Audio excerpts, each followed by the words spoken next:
Welcome,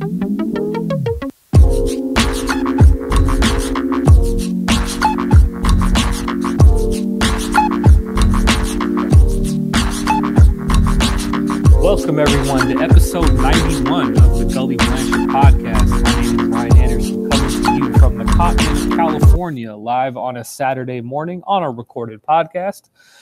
This is the Gully Blanchard podcast. This was originally a one-person podcast. It wasn't very good because I wasn't very good at what I was doing. So I brought in two of my best friends. What's up, Marcus? What's up, Ricky? And we had a really good time talking about fun stuff, whether it be gingerbread house etiquette, Sacramento Kings, social issues, what have you. But like three guys in our mid 30s, it got really hard for us to all get in the same room together. Life happens that way sometimes, and that's perfectly fine. We're still as tight as ever. So I got back to doing a one-person podcast, and I wanted to talk to people that I found to be really interesting and I can interact really well with through social media. This episode will be no different, but before we get into that, I want to let you guys know where you can find all 91 episodes of the podcast. You can check us out by searching Gully Blanchard on iTunes, Spotify, Google Play, anywhere you get podcasts, especially iTunes. You can search Gully Blanchard Podcast. Rate, review, subscribe, give us a 5-star rating. It's always appreciated. You can also check out the wrestling writing that I do through NoCoastBias.com. Sometimes the podcast we posted up there as well, so that's always going to be an option. I do a little bit of writing about the Sacramento Kings, not as much as I normally do, at aroyalpain.com. And you guys can always follow me on Twitter at Gully Blanchard, GULLYBLANCHARD. There is no Facebook, there is no Instagram, just Twitter. So yeah, that's pretty much where you can check out the podcast there. This episode will be a very fun wrestling-centric episode. It's a guy I've wanted to talk to ever since I did a podcast with Chris Van Vliet. You guys can check that out in the archives. Started following the guy, realized he's a big pro wrestling fan. He's got a lot of good opinions about pro wrestling, so I wanted to have him on the show. Without further ado, BJ Mendelson, welcome to the podcast, man. Hey, thank you so much. This is great. I got my coffee and I'm good to go. Okay, good, man. Good. So I know you've done a lot of different things as far as writing a couple books and doing some comic book stuff. So where can people follow your work, find you, or pretty much interact with you on a daily basis? There's only really two places. bjmendelson.com, but right now I'm publishing a parody of A Christmas Carol, which is completely free. It won't be done in time for Christmas, but it'll be going for the next few months up at that site. And then on Twitter at BJ Mendelson is the best place to follow me especially for the latest pro wrestling stuff. All right. So I know we've went back and forth on social media about a few things. And one of the things that drew me to you was pro wrestling. So I want to, start off by asking, how did you get into pro wrestling? Was it something you found as a kid or as a teenager? What drew you to it? It was something that was forced upon me. As the story goes with most great wrestling fans, right? Like it wasn't. It's just to explain my family situation. I have two brothers who are mentally disabled, and so there's only so many TVs in the house, and so at 2:00 in the morning, quite regularly, my older brother, who is disabled, would barge into the room and be like, "WCW Worldwide Wrestling is on." I didn't have a choice in the matter. Like, he would just come in and turn on the TV because he knew it was the only TV he could get to watch WCW. And so I was like, all right, if this is going to happen every Saturday night, I guess I'm going to have to prepare myself and start watching it. And I realized not long after I really got into it because, at the time they had Sting and Vader and they had like really low production value, but there was something that was kind of charming about the whole thing. And I was a fan ever since. Yeah, I remember those early WCW with the 93 with like the Sting and the Vader, and it seemed like there was a lot of sort of like theatrics to it. The production as far as like in the ring or all that wasn't great, but it felt like you were watching like little mini movies. One that always comes to mind is the Beach Blast one that it was like Sting and Bulldog were on like an exploding boat or something, and those don't age very well from like a pro wrestling standpoint, but I'll tell you what, like you go back and watch like those introductory videos or those promos, that they look like they are so much fun to go back and watch. It's true. The one that everyone seems to reference when I tell them I'm an old school WCW guy is the White Castle of Fear. Yes. That one is really popular. Later, the second one is usually the Dungeon and Doom. But you know what I like to tell people is if you look at the Hardy's Broken Universe, you don't get to there without the White Castle of Fear, Mm-hmm. because Yeah. that that shows you that okay, we could be stupid and silly and have a lot of fun with us. And so, as bad as it is to look back and watch, it's definitely cringeworthy. It definitely has some historic value to it. Yeah, those were ones that I like. Again, like you said, they're fun to watch the same way that a lot of stuff from like that era, whether it be movies or sports, like you don't really watch the stuff doesn't age well, but they always have like a special place in your heart. Because like I remember watching the White Castle of Fear, and I remember like Sting getting on the helicopter with the shades on. And I'm like, oh my god, this is like one of the first times you're going to see Sting without face paint. And I thought it was like the coolest. I thought it was like, oh my god, this is so new. Like he doesn't wear face paint everywhere. And I think I was like 8 or 9 at the time, and I was still fighting with my dad. Like, what do you mean Sting's real name isn't Sting? Like it says Sting when he comes down to the ring, so obviously it has to be him. Yeah, no, I went through that too. My grandfather was an epic troll, and every chance he got to mess with my brother and I, like usually the first words out of his mouth when he would see us is, it's fake, right? Yes, I had the same talk with my dad. It's fun though. I enjoy. I mean, like he kind of did it with like this tongue in cheek, just to get us crazy. But yeah, I always like that about. I mean, people still go through it today. Like if you tell people even in 2018 that you're a fan of wrestling, usually the first thing you get is it's fake, right?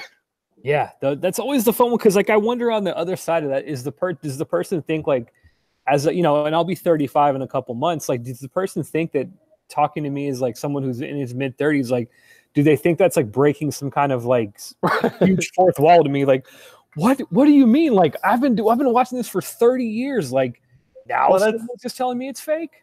That's what I like to do. That's usually my response is, what? Like, what do you mean? What the hell are you talking about? What do you mean? Like the Ultimate Warrior wasn't real? Like it's impossible. It's great though. It's like because we're about the same age, and so I can remember wrestling before the internet and after the internet. And before the internet, it was very easy to feel like you were reading a live action comic book, and then the internet kind of shattered the illusion for everybody, because that's when the dirt sheets came out, and you're like, oh my god, what? Why is this thing happening on Nitro?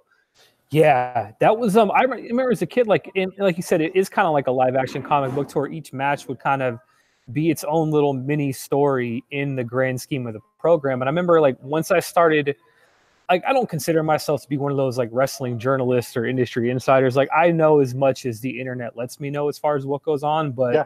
I enjoyed the story, and I think like with anything that you have a passion about, like you'll watch a certain match and then you'll sort of frame it the way you want it to be. Like was that Hulk Hogan Sergeant Slaughter match at WrestleMania 7? Was that there for like a bigger part of the story? And that stuff becomes intriguing as you get older. Right. But it was though, like each match told its own story and was responsible for, telling different parts of what WWE, WCW, or ECW was designed to do. So I think there is sort of like a charm to the wrestling before the internet. And I think now, as much as I love the fact that you can get access to everything, it does take away a little bit of the mystique of like going out and having to find certain things, and you don't really know everything about everything. And then especially now, like when you get all this information about one match, you don't know who's credible and who isn't. Yeah, no, it's very true. I try not to interact with a lot of the wrestlers on Twitter for that reason, unless it's something like I'm poking fun. Like yesterday, Tommy Dreamer, I was poking some fun at, because he had said something like, it's because of me that Impact is trending, or that new channel that Impact is going to is trending. And I had wrote back, I was like, yeah, it's not trending for good reasons, Tommy. Yeah, that's not what you want to be trending for. Right. And so he sent me a DM, and it was very sweet. But I try really hard to avoid that for that reason, that I don't want to know. Yeah. I don't want to know the behind the scenes stuff as much as I could possibly avoid it. I would prefer to just go into it, because it's like, with Game of Thrones or The Flash or any of the shows that are popular now, sure, there's spoilers out there, but why would you want to know? Like, why don't you just go into it and enjoy the show? Yeah, and that's one thing that it's harder to do with pro wrestling, I think, in 2018 because everyone's got, like social media, everyone's got instant access to give their opinion and spoil certain things. Like I know with All In, the Cody Rhodes and Young Bucks thing, that was something that was hard because I was working that day and I did have an interest in it. In one part it's pretty cool because you can follow along with it. Like I Right. remember as a kid, like if you missed Monday Night Raw, unless you taped it, you would literally have to read about it on the internet, and you kind of miss that feel of being there and being in the moment. And on the other end, it's kind of like, well, I enjoy the whole like getting in front of the TV or getting on a tablet and watching. And if I can't do it, it poses a little bit of a challenge because it's a double-edged sword that we deal with right now in 2018 with wrestling. Yeah, no, it's very true, and that's why what I'll try to do is I'll follow like I'm a big women's wrestling advocate, and so I'll follow a small group through social media because I can't watch them on TV. Yeah, And that's where I found it to be really valuable because there's a lot of people like Chris Wolf and Diamante and Ariel Monroe. Although Ariel Monroe is going to be a huge star, she was on the Mae Young Classic this year. But there are people like that where that's where I find the internet to be really helpful. As opposed to something like WWE, where you get stuff like yesterday, where the news broke that we were going to do Becky Lynch and Asuka to Royal Rumble, and then on Twitter they had to issue a correction, or Paige issued a correction in character saying, "Yeah, we're not going to do that." And to me, it's all noise. yeah. Like it doesn't add anything to the experience. So back to WCW, who are some of your other favorite wrestlers as a kid? I know you said you're a fan of Sting and Vader. One of the things that I loved about that time frame too was the spin the wheel, make a deal match. I thought that was so cool. But who else were you big into as a kid? Well, I always liked the villains. I was always attracted to like this is really stupid. Colonel Parker and his stable, like Bunkhouse Buck. I thought, I thought that they were so ridiculous as characters that it was impossible not to love them. And then I also was really into Dustin Rhodes before he went and became Goldust. And I feel like it's a crime that we don't appreciate how good he is as a wrestler because of how crazy the Goldust character has been over the past 20 years. But Dustin Rhodes, I was a really big fan of. I was a big fan of Ron Simmons and Doom and Harlem Heat back before Harlem Heat became like super cool. Like that became like everyone's favorite for a while. Yes. So I'm a little bit of a hipster with Harlem Heat. But a lot of the tag teams, a lot of the characters, that to me is what anything that was kind of dumb and ridiculous is what attracted my attention in WCW. Now, are there parallels? And I'll be the first to admit, I'm not the biggest comic book aficionado, but I do understand the value of it. Are there parallels from the characters you like in comic books in pro wrestling as well? Like, are there any similarities between those two? Well, yeah, I mean, they look like superheroes for one thing. Ariel Monroe, who I don't know if you're familiar with FSCW, Fantasy Super Cosplay Wrestling. Not as much. No, to be honest, I'm not. Okay, they are, well, one, they're fucking awesome. And I highly recommend it if people haven't seen it. It's Fantasy Super Cosplay Wrestling. It takes place at Florida SuperCon every year, and then Raleigh SuperCon. And just this year, they expanded out to Louisville. Ariel Monroe cosplays as Storm, and she's the women's champion. And objectively, if you were to look at Ariel Monroe, you'd be like, she looks like a superhero. Like she looks like she just came out of a comic book. So. And that's true of a lot of people back then in WCW as well. I mean, like it just from appearance, they looked like cartoon and comic book characters. But then there's also, comic books have become a little bit more sophisticated since the 90s. But from the 90s and before, with some exceptions, they were mostly geared towards kids. And so, they all had all those little morality lessons of good triumphing over evil. And you have that in pro wrestling. Like you have, if you look at Ricky Steamboat in WCW or Ric Flair. Ric Flair always got his comeuppance. That's the thing that made him great was that even though he was this villain that everyone loved, he always lost the big matches when the time came because it was a little bit of a morality play. So you could draw some definite direct parallels between comic books and professional wrestling. So with being a fan of the villains, were you a big fan of Abdul the Butcher? Because I remember as a kid, for me, like I thought as a kid I was watching something that I was not supposed to watch. Yeah, just what he would do with like the fork and the stuff he did with Cactus Jack and all that. So what's funny is that even though I was a big ECW guy, I'm not really into like the hardcore style. Mm-hmm. The thing I liked about ECW is that they would tell like these epic long form stories that would go on for like years at a time, between like Tommy Dreamer and Raven, and that's really what drew me in. But guys like Abdullah the Butcher or Sabu or the Sandman to a lesser extent, I appreciate what they do, but it never gravitated towards it because as I got older, I found I was like, okay, everyone has to be safe. Let's not, Yes. let's not really stab each other in the head with a fork.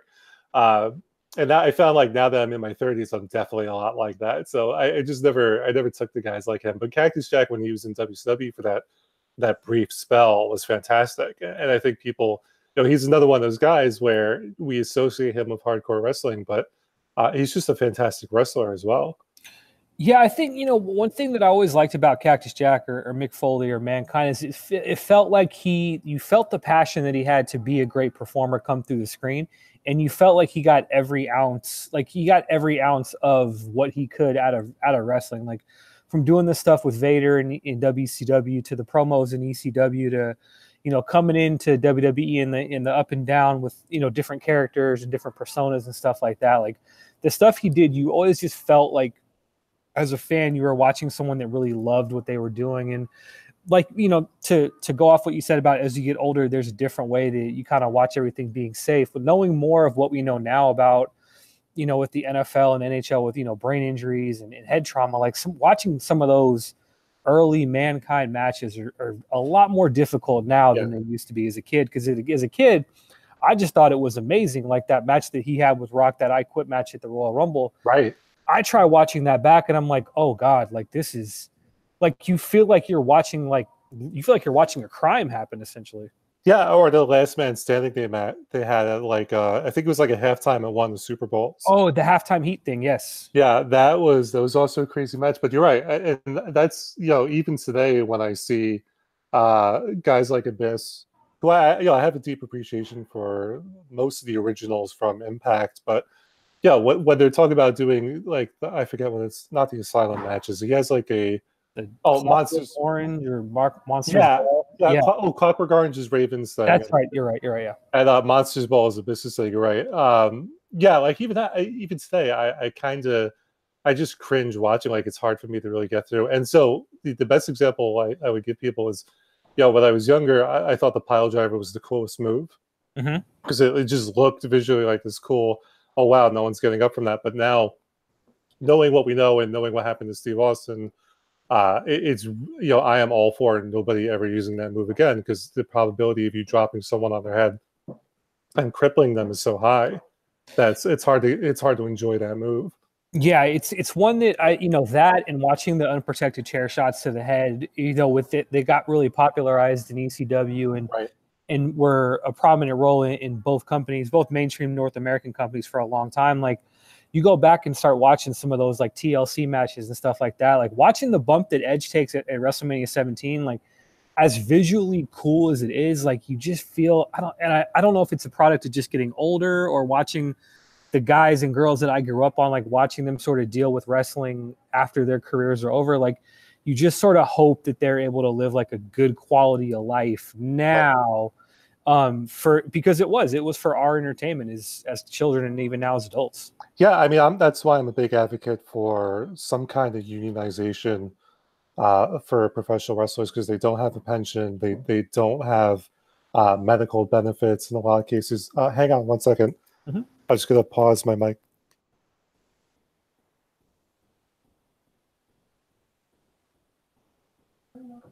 Okay, I'm back. Can you hear me? Yep, I got you. Cool. I just have to go and let the plumber in. Is it Duke the Dumpster Droese? It really should be. I have, I love those like TL Hopper and yes, and there was Man Mountain Rock at one point. Like there was those characters. I think it's very easy to be like, oh, WWE's new era was terrible. And maybe it was, but we weren't the audience. Like kids were the audience for those characters. I go back and watch those with so much. Like I get stuck doing this on the network all the time to where like I won't really watch a full In Your House, but I will love watching like that promo video they do leading into like Survivor Series 1994, or like In Your House 2, like the card itself really isn't good. Like there's only so many Duke the Dumpster Drosy matches. Right. I'm really here to watch in 2018, but just the characters, and I think that's something that goes back to the staying power of these guys. Like when you say Plumber, like instantly in my head, and you know, we've only been talking for 20 minutes. I'm thinking like, oh, you mean like Duke the Dumpster Drosy, or exactly. like or like TL Hopper, or stuff like that. Like all these professions that these guys were. Like anytime you see a garbage man, is that Duke the Dumpster Drosy? Or like you know, anytime you see like one of those like those God, what's the Peter Popoff guys? Like I always think of like Brother Love for some reason. And it wasn't, you know, Brother Love didn't really do religion, but like you kind of form these, you form these links between like certain characters you see on TV to like the characters you remember watching like as a kid. Yeah, I feel like that's something that's kind of been lost too with the. I don't like the term reality error. I know that that's something that David Shoemaker's been pushing for a number of years now. But yeah, it's true that without, I feel like in 2018, that's something that we've really lost. And that's why I gravitate to characters like Diamante, because to me, you know, I don't know anything about her as a person. I just know this character, and the character is basically Omar Little from The Wire. You know, like that's what makes it a great character. And I feel like we have so many wrestlers now that just go by their name, and there's really nothing to differentiate them or make them memorable in the sense that we're going to be thinking about them 10 years from now. But, you know, like you said, you know, TL Hopper, we immediately know Plumber, or the Goon was a hockey player, or Abe Knuckleball Schwartz looks ridiculous. Like we have those characters that I wish kind of came back a little bit. Yeah, I just wonder how, and you talked about Diamante as well. Like, I just wonder how accessible that is to do, or how easy that is to do in 2018. Right. Where, like, I don't like using the term kayfabe, because I feel like there's a certain respect for pro wrestling that I have, but I don't like being the guy that like talks about insider terms like all the time in daily conversation. But I do think that like as kids and even as teenagers, we didn't have access to say like Stone Cold. Like imagine if Stone Cold Steve Austin in 1998 had an Instagram, or like, you know what I mean? Like if Undertaker was doing stuff where he was doing like the Ministry of Darkness, and then 2 days later he was like posting a selfie at a gym with like 700 hashtags. Like it does sort of take away from, it takes away from like the allure of the character. I think now, I don't know if I like the term the reality era, but I think the lines between understanding that these people are characters, I think that access now to where we have access to literally like if Sasha Banks posts a selfie somewhere, like there's 1,000 people in those comments within to 15 minutes, and they all now have access to these people that we didn't have before. And a lot of the time it's access just solely to get a response. And I think that's something that was missing from, you know, the early to late 90s and even the early 2000s, to where we didn't really have access to all these people. So we wouldn't get to see, you know, what the Undertaker did in his daily life. So it kind of added to that mystique of the character. Yeah, well, it's one of those things that's really hard, right? Because it differs based on who you're talking to, and even the wrestlers have differing opinions on that. You know, because some of them are very adamant, like, you know, I am not my character. Yeah. And so if you talk to them online, you know, one of the things that they'll often tweet out, like every 3 months or so, is just a reminder to fans, hey, I'm not the person you see on screen. Yeah. So yeah, I mean, it's definitely a challenge. I look at stuff like Lucha Underground though, where you kind of know going in that it's set within a fictional universe. So I think that's sort of the trick to it, is that if you watch something like WWE, which presents itself as close to a sport as it can, it's very difficult to then go, okay, well, what's this fantastical character that you got going? Like even with something like Bray Wyatt, we knew that he had an affair with JoJo. Yeah. You know, like that was something that was all over the internet, and it kind of, as you pointed out, you know, it kind of takes away from the character. But I think in certain programming like Lucha Underground, and even Impact, Impact is weird. Like it's a very schizo show. But even within some parts of Impact, where I'm thinking like of Allie and Rosemary in particular, you know, you could still kind of get away with having this ridiculous battle where they're shooting lightning bolts at each other, and still kind of play along with that. So it's hard, and that's something that like no one really has an answer to as to how to fix it or what to do about it. But personally, like for me, I would much prefer Sasha Banks as a character than I would as Sasha Banks, like as she's presented now, because I think that there's a lot going with her. She's a great athlete. She's a great talker. She's gorgeous. So, when you're talking about like the 1,000 people on her Instagram comments, I'm thinking, yeah, probably 900 of those are like, Sasha, you are hot. Yeah. Like but at the same time, like, can I really point to something as the boss that's made her stand out since she's come to the main roster, aside from like Hell in a Cell? And I really can't think of anything. Yeah, and that goes back to something I've been saying for a long time, to where I think, in 2018, as pro wrestling as a whole, I think we have, and I can speak to WWE more than anything, is I think WWE has their best product in the ring, right? From a bell-to-bell standpoint. Like, we're getting matches with these guys and girls that would be the best match at like a WrestleMania 12 or WrestleMania 13 from an in-ring standpoint. But I think there isn't really any characters as far as like the development of them on a week-to-week basis. And, to me, Sasha's a great example of that, to where I still go back and watch the match she had with Bayley at TakeOver Brooklyn, because it was such a good match, and there was such that good and evil and that evil boss character that you could still buy into, because it still felt real, so to speak. And then, with Bayley, there was that good triumphing over evil, and it was a really integral part of the story that they were telling.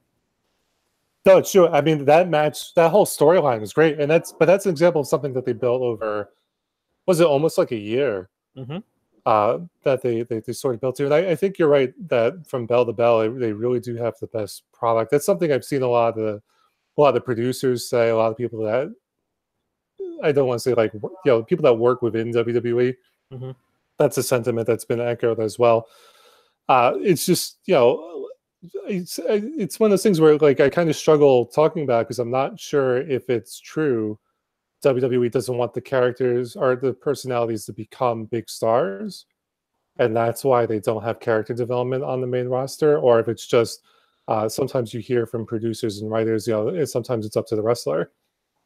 I'm not really sure, but yeah, I think that you kind of hit it, where they can clearly do it. It seems to be a question of whether or not they want to.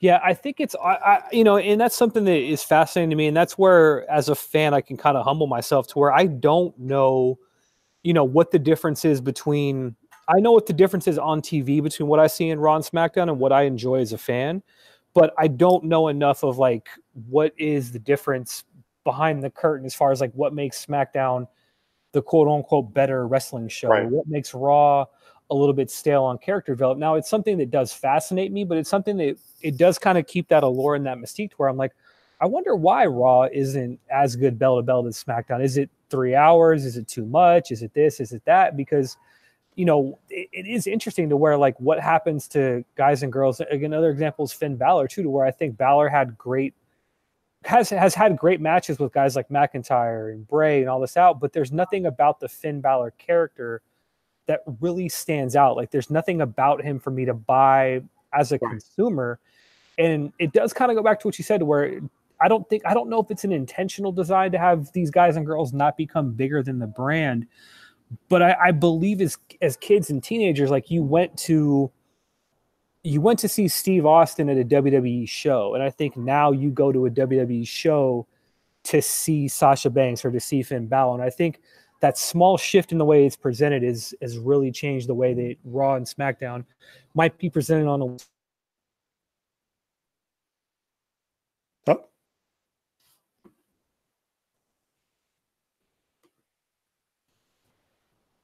You still there? You dropped out there. Yeah, I'm still here. Yeah. Sorry. That's okay. No worries. The last thing I'll say, I don't know if you heard, but I do think it's a situation where as kids, we went to see Steve Austin at a WWE show. And I think now you have a generation of fans that are going to a WWE show to see Sasha Banks. I think that just that changing in wording, it does explain sort of why certain times the product can feel a little bit stale. Yeah. I mean, I would expand on that and say, you used to go and see Steve Austin and Rock, and today you're just going because it's WWE. Yeah. Right. Like, you're just going because what you're going to get, as opposed to like if you're a parent taking your kid to an event, you know what you're going to get, as opposed to like going to an indie event where you don't know what you're going to get, which is part of the fun. But yeah, they've definitely put an emphasis on their brands. Seemingly, they've put the emphasis on the brands over everything else, and it's really hurt them. Although on one hand, that's hard to say, right? Because they just got a multi-billion-dollar TV deals, so financially it hasn't hurt them. But I think long term, it's something that they're really gonna have to come to grips with. Yeah, I think it's something that, especially on Raw, we're noticing now with Roman not being there as much, because as much as I'm a huge fan of Roman, because I think what he has to do as the face of that guy, especially coming in after Cena, has been really challenging. But I think Roman being there has sort of covered up a lot of their lack of character development, which is understanding because everything's been sort of geared towards Roman. I think now Raw is at a spot to where none of the male characters really stand out. I think really the only female character that stands out is Ronda Rousey because of the equity she built before she got into WWE. Yeah, no, it's true. I find that I often forget what happens on Raw. Like, I'll be like, oh, I love the Riot Squad. What are they doing right now? And I couldn't, like, for the life of me, I could not tell you right now what's going on with the Riot Squad. I can tell you that they were in a very funny segment on the Edge and Christian show. Yes. Yeah, I think we talked about that yesterday. Yes. But otherwise, I think it's hard because they clearly. Well, I mean, if you listen to Jimmy Jacobs, who used to write for WWE, and there's a couple of writers that I'm friendly with that also used to write for WWE, most of them will tell you the problem starts and ends with Vince. Like you're not writing for the audience, you're not developing characters for an audience, you're writing to amuse this one guy. And if this one guy says Roman is Roman is it, and we're not building anything else up, you get the problems that you have now.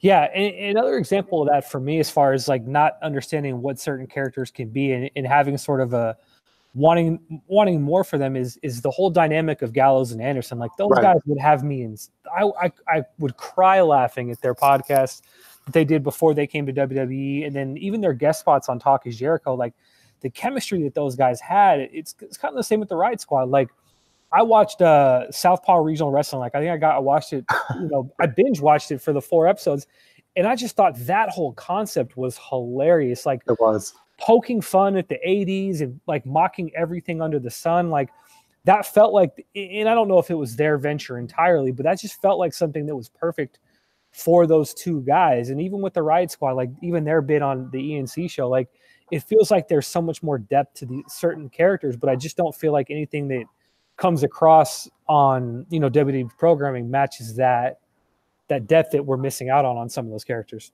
Yeah, I think that's exactly the issue, and to me, it's a shame because Gallows and Anderson now, I wanted them to get their own network show, and they finally have it, but it's basically a ripoff of Botchamania. Yeah, as opposed to them just sort of being funny, which I think is just a huge missed opportunity. There's definitely a lot of, one thing I can say, just having gone through the application process with WWE, they have such a high turnover. I think people don't realize that it can be hard to consistently push a narrative with certain characters when you lose writers every year, and people just can't take Vince and they drop out, or someone slaps the social media director, which is what drew me into their pool for a little bit.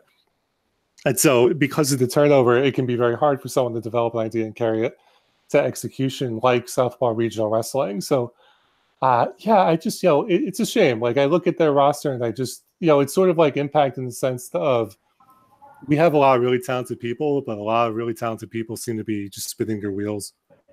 Yeah, this roster in itself, and I know it may be similar, it may be accurate because a lot of those people were there in Impact, but it reminds me a lot of like the early Impact with like when Joe and AJ and like Christian were all those guys in Angle were some of the main guys where you're like, you would watch it and you're like, I just want so much more for Samoa Joe, the wrestling character. Right. And, even when he's in WWE, like I was really excited for that feud that he had with Brock, and then it just ended. Yeah, I don't. F5.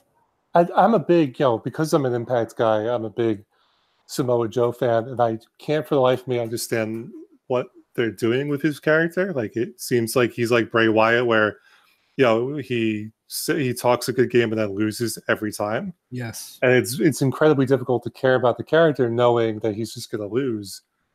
Going into any, like, if you look at you mentioned the thing with Brock, but then there was also a thing with AJ where he really should have won at least once. Yeah.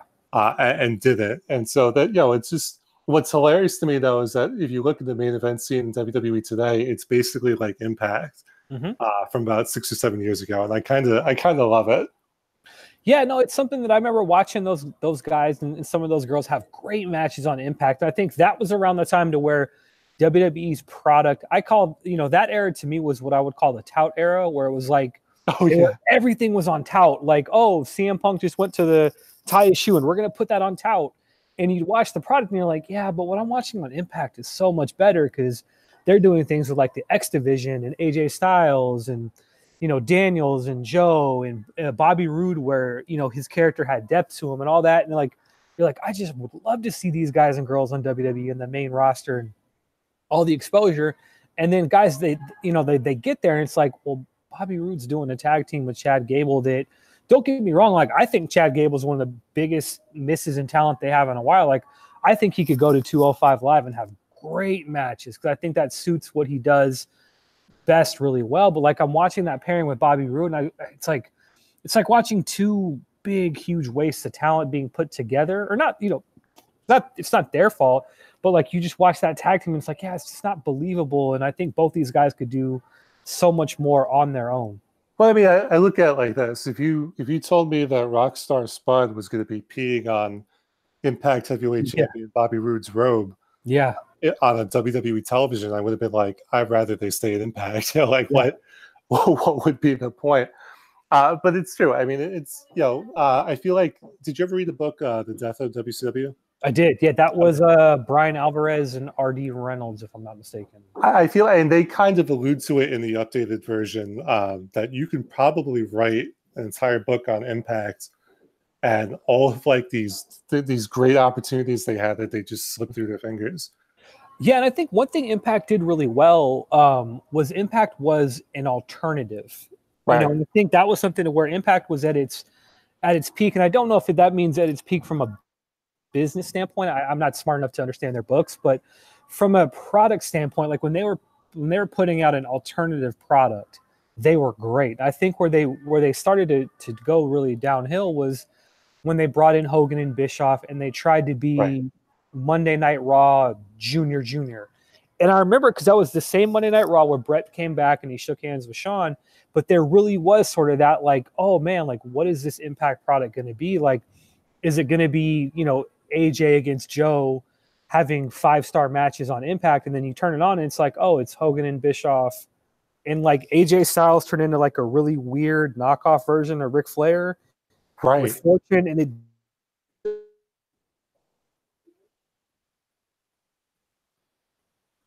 on the cabinet to make this product, better or relevant, and it just was a huge miss. And now I think WWE caught up to where Impact was as far as that alternative, because they're still putting on great matches, but just the characters, nothing really stands out about any of the characters that are really going to make you want to tune into Raw or Raw at least on a weekly basis. Well, what's hilarious is that WWE has become so big now that they have their own alternative to their product.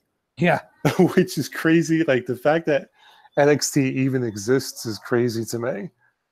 That they've gotten to that point. So yeah, I mean, I feel like the title of Alternative Wrestling Federation has sort of been taken up by WWE, and I don't know if that's necessarily a good thing or not.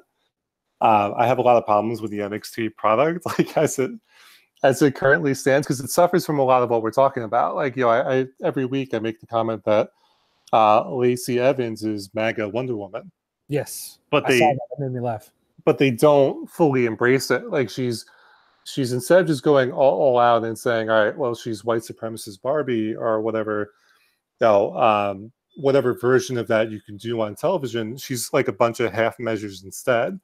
So even on the NXT level, you kind of see a lot of what we're talking about with the characters. Like, Keith Lee is an amazing athlete, but what the hell does bask in my glory mean? Like, I couldn't.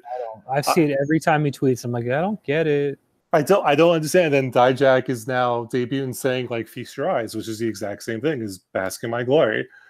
So it's funny in that we're talking about this alternative brand that WWE's created, but it still suffers from the same problems that the larger WWE has, which is why I try to get excited about WoW Women of Wrestling is premiering in January. So I'm hoping that that'll be on Access, so hopefully people will tune into that. And I'm optimistic about whatever the hell it is Cody Rhodes and the Young Bucks are doing, because it would be nice to actually get an alternative, because clearly Impact is not. I think it's past the point of being a viable alternative, especially now that they're on some channel where like the follow-up program is Bear Whisperer. I did a count yesterday where I was like, okay, you guys are moving to an outdoors channel. I wonder how many shows on hunting this channel has, and the answer is 98. Mm-hmm. So that I feel like the day of saying that Impact, is this alternative is kind of over.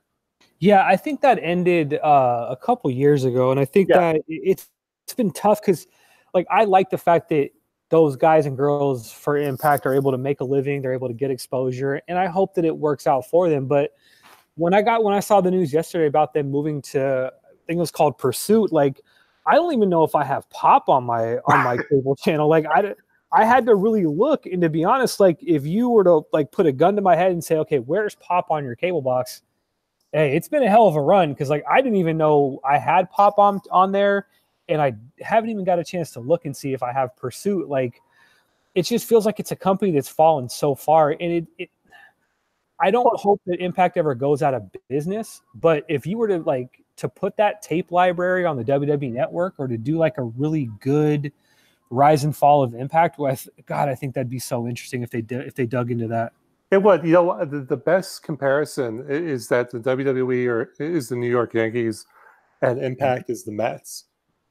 Because the Mets, I'm a long-suffering Mets fan, and so am I. Yeah, so you know as well as I do, like the Wilpon family that owns the Mets, they don't want to spend money on anything. Like and if they do, it's usually because they're getting money back from somewhere else and they're just reappropriating it. Yeah. So that to me seems to be how Anthem runs, and I'm talking myself out ever working there. Actually, I came pretty close to working with Impact. So I used to be really careful about what I say, but now I've stopped caring. But the impression that I've gotten from people that work there and just my own interactions with Anthem is they don't want to spend any money on anything. Mm-hmm. The reason why they moved to Pursuit is because Anthem owns the Pursuit channel, or they own like a large enough minority stake where it doesn't cost anything to air Impact. So I think that Impact will never quite go anywhere, because it doesn't quite lose money, but it also doesn't make money either. It's just sort of there.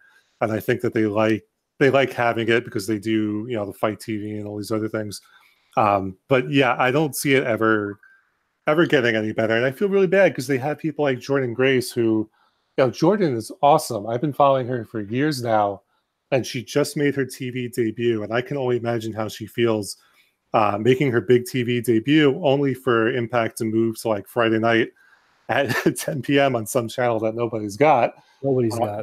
Yeah, and she's got, I think it's like a 2-year deal or whatever, exclusive to them. So I can only imagine what some of the Impact wrestlers are feeling right now. I feel terrible.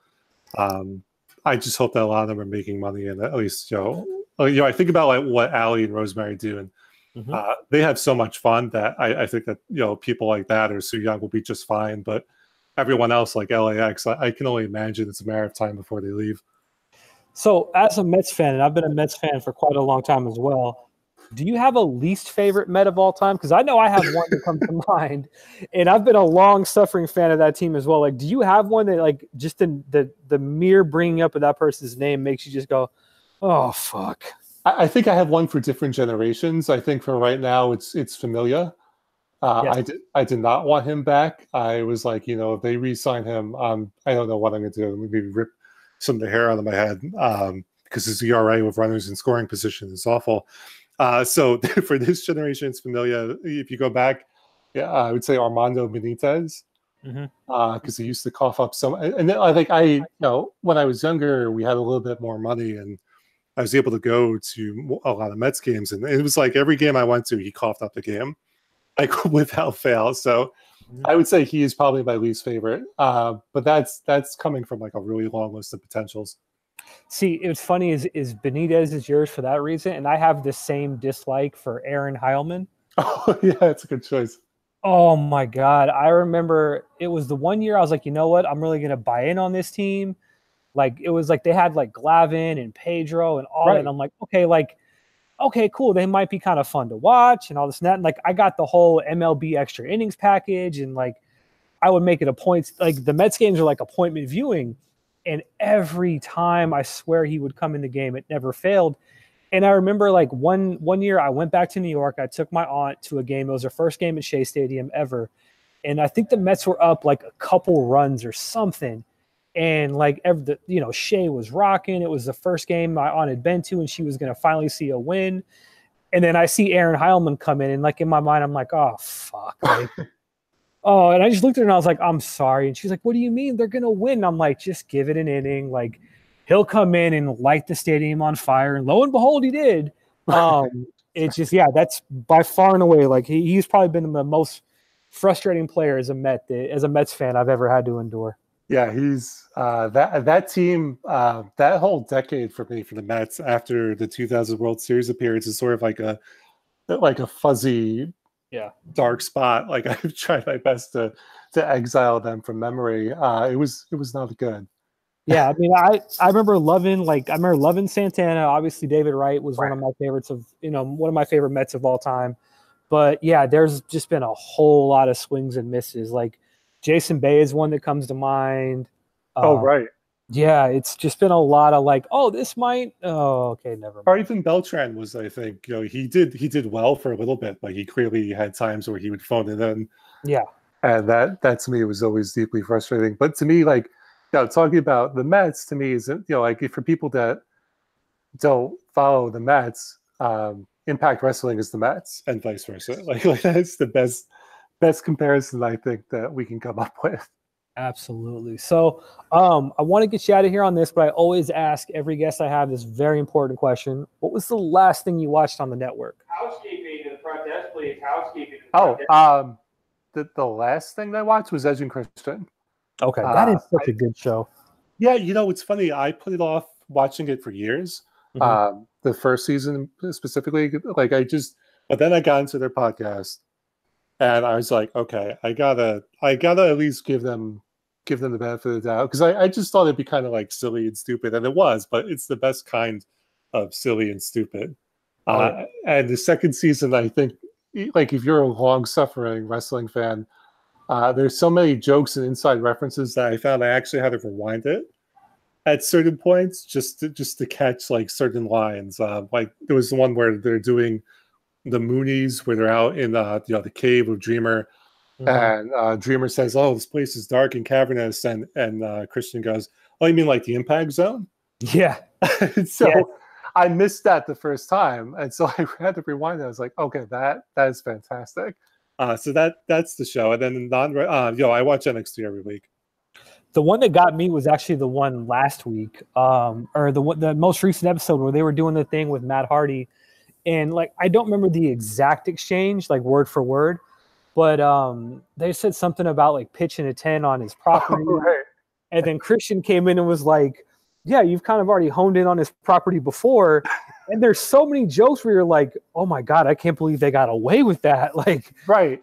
Yeah, those kind of like poking fun at things. They even had like an homage to the Young Bucks in there. Like, it feels like it's something that's so creative and smart that like that's the thing that I wish WWE would do more of, especially with this era. Like, have fun at that stuff, poke fun at that kind of stuff, because we all know what's going on. Right, especially with the network. Like the fact that they did that insidery thing with Jeff Jarrett to open one of the shows where he wouldn't come out unless they paid him because his contract was up.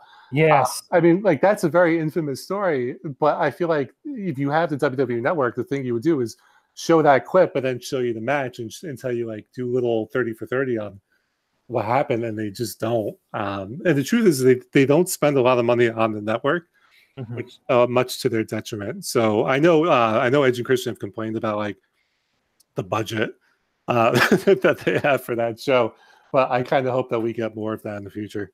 Yeah, I think that's a show. Like that's a show that I think they do really well on. I think we talked about this yesterday. Where like I still wish they would do more WrestleMania rewinds too. Like I thought that was incredible. Like having like taking an old WrestleMania match and then having like having like a bunch of different wrestlers give their comments or their feedback. Like I think I would take 500 more of those over like a Camp WWE or God, what's the Legends House. I know they had filmed Legends House like a decade before it made air, but like there's so many different options to have like creative programming that I feel like they miss. And Edge and Christian's probably my favorite show on the network for that reason. Like it feels fun. It feels like a smart, funny show. I'm hoping things will turn around. They do have all that money coming in now. And again, it goes back to that turnover within WWE. People do not last long within that company. So I know that the network has had a lot of turnover as well. So it can be hard for them to be like, we have all these like really obvious and cool things we can do, but there's no one there to do them because that person just left. It's just this merry-go-round. But they did announce a bunch of new shows yesterday, so I'm optimistic. Yeah, I think that botch one that Gallows and Anderson can do. I'm hoping that they let those guys have fun the same way that Edge and Christian have fun. They do like a lot of inside sort of like tongue-in-cheek humor, and I think if they do that, you're going to have a lot of fun with that show. I think so. I think that's one of the reasons I'm looking forward to it. I hope they invite the Botchamania guy to make them. Yeah, I think that just to have that, just to poke that fun, and I think that's where a lot of television's going to, where like they're poking fun at certain things or doing smart comedy, and I think especially in wrestling, like because so many fans either they think they know the inner workings of everything, or like there's just like phantom lines that certain wrestling fans can't cross. Like even the thing with the Young Bucks, like when they talked about the Young Bucks on the Moonies episode, like it felt so like, oh wow, like did you see the shot that did you see they mentioned the Young Bucks on WWE Network? And that itself creates such a buzz.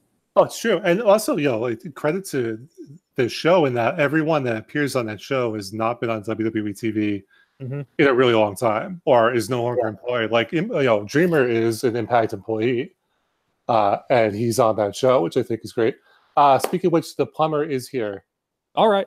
So we will shut this one down. I know you got to get going, but real quick, where can people find all of your stuff on social media? At BJ Mendelson on Twitter and over at bjmendelson.com. And I had a lot of fun, so let's do it again when I'm not waiting for a plumber to fix our sink. Absolutely, man. Well, tell TL Hopper I said hello. I will. You guys can follow me on Twitter at Gully Blanchard, GULLYBLANCHARD. Until next week, we'll be back. BJ, thank you very much for your time. Thank you for having me. I'll catch you soon.